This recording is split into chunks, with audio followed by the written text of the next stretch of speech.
irrespective of his political affiliations, Mr. Speaker. This is indeed in accordance with his oath of office, Mr. Speaker.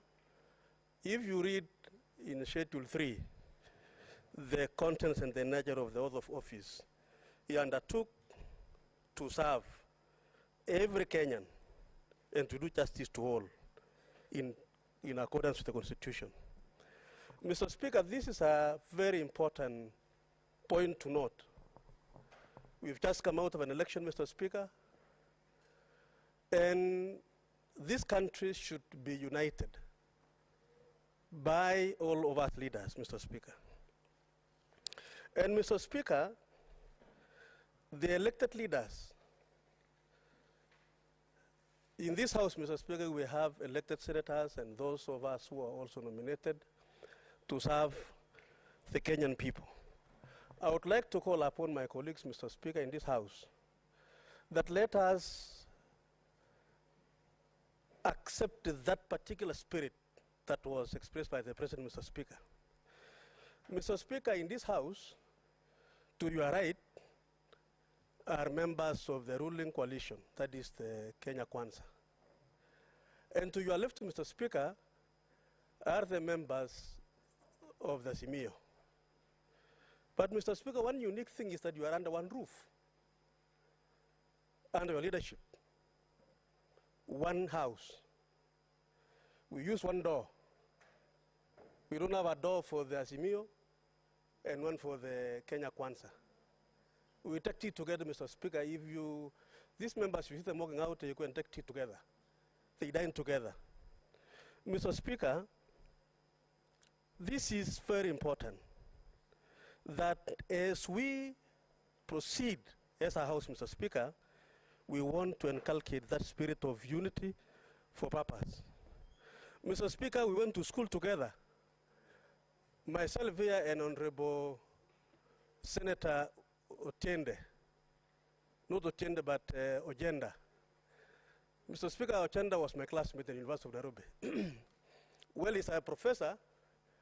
I am not. Just because, you know, after the university went to read, and I came to this House from 2007, Mr. Speaker, when I came with you. And Mr. Speaker, our children go to the same schools. Mr. Speaker, our communities now intermarry. Mr. Speaker, for Chenda to reach Kisumu, he has to leave Nairobi County, he goes to Nakuru County, Bomet County, I think Kisii, I may not be very sure there, but finally to Kisumu. Mr. Speaker, sir, if there is one gift we can give to our nation, as members of this House, is to do exactly what the President has done, that we need to unite as a country, so that, Mr. Speaker, even as we receive various legislative proposals, as outlined by the President, even as we receive various policy interventions, administrative, Mr. Speaker, for us to debate as a House, so that we are able to, Mr. Speaker, fulfill the clear plan of the Kenya Kwanza government in serving this country, Mr. Speaker. We are going to do so, Mr. Speaker, with one mind, without looking at it in terms of it is being done by the Kenya Kwanza coalition, Mr. Speaker.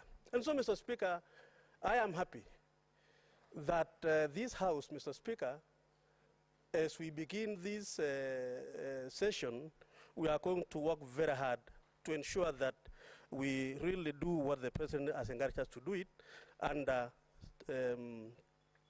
paragraph 14 and 15 of this address. Mr. Speaker, the President again, and I'm happy for this also, promised to run an administration which is open and transparent, accountable to the people of Kenya. Mr. Speaker,